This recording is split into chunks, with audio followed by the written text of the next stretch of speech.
तर आजचा आपला प्रश्न आहे प्रकार 4. याच्या अगोदर आपण प्रकार 3 पर्यंत घेतला होता. त्या प्रश्नामध्ये काय आहे, पहिल्या नळाने टाकी 8 तासात पूर्ण भरते, ठीक आहे, आणि दुसऱ्या नळाने 12 तासात भरते. दोन्ही नळ एकाच वेळी चालू केले तर किती वेळात टाकी भरेल. नळ आणि टाकी ह्या प्रश्नामधला हा सगळ्यात बेसिकचा प्रश्न आहे. क्लिअर होत आहे? सगळ्यात बेसिक इथून सगळ्या प्रश्नांची सुरुवात होते. ऍक्च्युली हा प्रकार जरी 4 असेल पण प्रश्नाची ह्यावाल्या चॅप्टरची खरी सुरुवात इथून होते.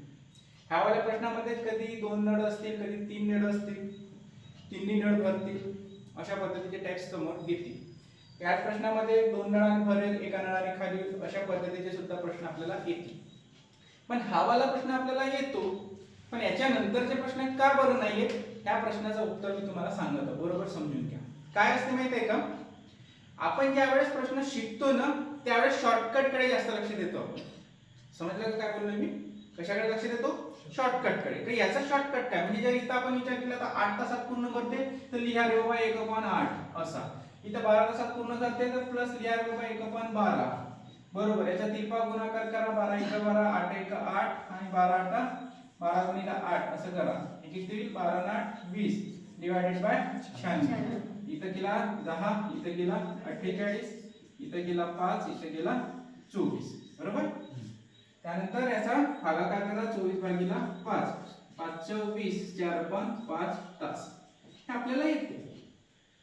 हे झालं शॉर्टकट. याचा बेसिक आपल्याला माहितीच नाही ना काय होतं म्हणून. समजलं का? आपल्याला माहित पाहिजे की ऍक्च्युअल मध्ये प्रश्नात कोणत्या कंडिशन्स घडत आहेत, कोणत्या स्टेप्स होत आहेत. हा प्रश्नामध्ये आपल्याला जो टीचर शिकवतात त्याच्यामध्ये काय करतात, मांडणी करा. कशाची? 1/8 आहे, 8 आहे तर 1/8 करा, 12 आहे तर 1/12 करा, असं. तसं नाही. सगळ्यात अगोदर या प्रश्नाला पूर्ण समजा, जेणेकरून समोर जे प्रश्न येतील त्या प्रश्नामध्ये तो आपला जो लॉजिक आहे तो डेव्हलप होईल. हे झाली आपली टाकी. पहिला नळ 8 तासात पूर्ण भरते, दुसरा नळ 12 तासात पूर्ण भरते.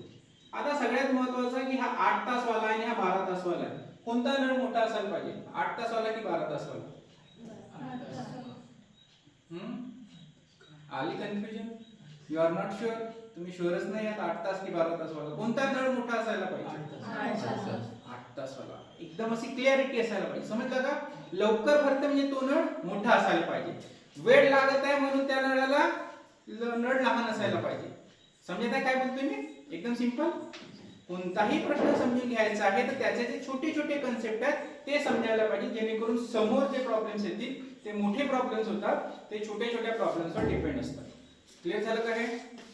समजला? पहिला बेसिक समजला की 8 तास हा मोठा नळ असेल, 12 तास हा छोटा नळ असेल. ठीक आहे. याच्यात काय सांगितलं होतं, 8 तास जेव्हा होतात तेव्हा तो एका टंकीचे किती भाग करते? 8 भाग करते. एक गोष्ट लक्षात आहे, त्या पहिल्या चॅप्टर मध्ये सांगितलं होतं आपण, जेव्हा तो 8 तासात भरतो तेव्हा किती भाग करते? 8. आणि 12 तासात करतो त्यावेळेस किती भाग करेल? 12. कसे 12?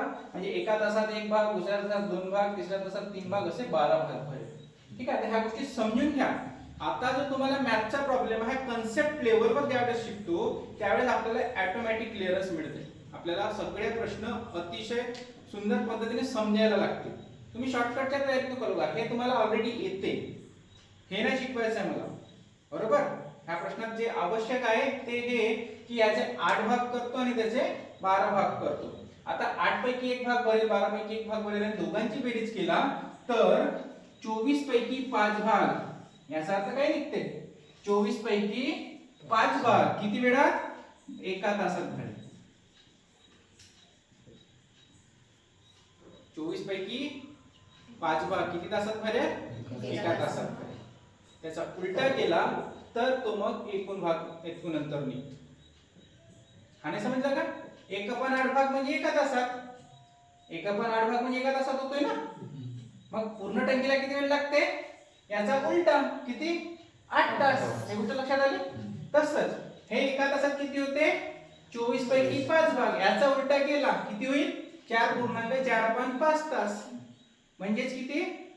4.4/5 तासात पूर्ण टंकी भरायला लागेल दोन्ही नळांनी. हे गोष्ट लक्षात आली का? क्लिअर.